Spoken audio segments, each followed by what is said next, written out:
what I'm saying? A lot of men nowadays are boys, man. They try to go around trying to find somebody to play a mother role instead of a wife role. You know what I'm saying? So, I don't respect it. You know what I'm saying? I see a lot of cats that try to find women that's, in situations where they might be getting government assistance so they can come live on them and all that. That for me, that's a broke mentality. You know what I'm saying? Like I can't, I'm not, no disrespect to nobody who's going through, because it is people out here that really need the assistance, man. But at the same time, I think as a man, if you're an able-bodied man, you should be out here trying to make something happen. You know what I'm saying? You know something? This is gonna sound crazy. I don't know if it's gonna sound sexist, but I actually can remember all my male teachers, but I can't remember. But that's likely because they were far and few between. But I can tell you, but I can only tell you the female teachers I know, and I won't tell you why I remember them because it won't be appropriate. But I can remember all my male teachers, but my female teachers I can't remember their names.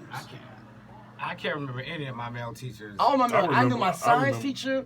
But it was far and few between for me. Yeah. I only had about 3 or 4, maybe. Me too, yeah. But you remember them, right? We only had one male teacher in my school. That was for gender, and all the schools I went to was all female teachers. Facts. I can't remember any of my female. But listen, a lot of that has to do with the fact that in Western society we don't value education as much as we say we do, right? So the money that we put in to pay people to do that type of work is not enough for a man to feel like a man while doing that profession. Thank you so much. You know what I'm saying? So that has a lot. I still think with today's education, there's still a lot missing in there. Besides you having teachers in the classroom, there's still a lot, because there's a lot of kids that go through mental issues. Like I'm going through one right now with my grandson. Grown people do that. Grown people going through that right now. You know I think you teach psychology. But my grandson is 7 years old and he's going through problems in school. Yeah. You know, not just a learning disability, but you can tell there's mental issues there. Yeah. And some of the schools they don't have systems in place to assist kids like that. Today, they'll talk about learning disorders more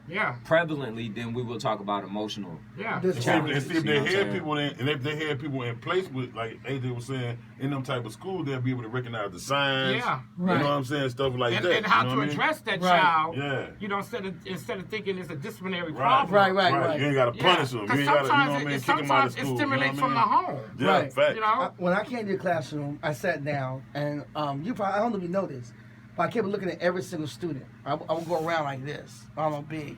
And I was just evaluating each student.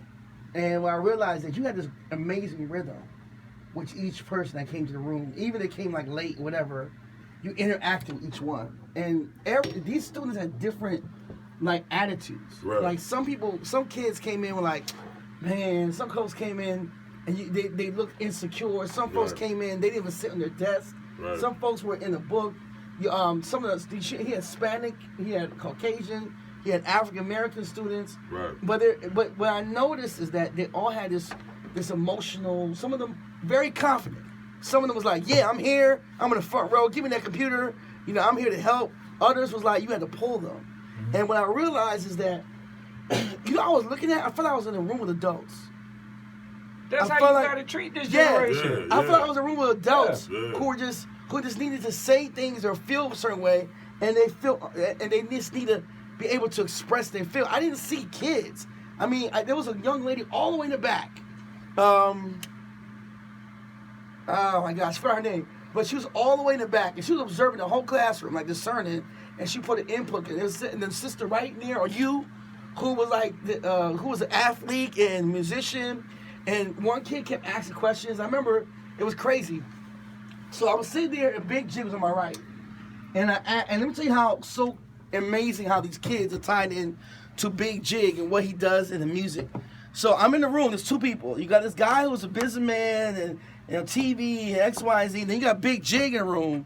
And I asked them, hey, if you got any questions for either one of us, let us know. And the majority of the questions went to Bigg Jigg.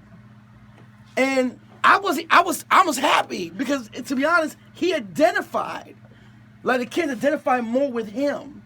And they saw, like, tell me about music, tell me about this. And he had this amazing rhythm. I was like, dang, this is where our kids are at. You know? Yeah. And then I remember you bust out, started rapping. The teacher started rapping. And even though you were still a teacher, you had this command of the environment.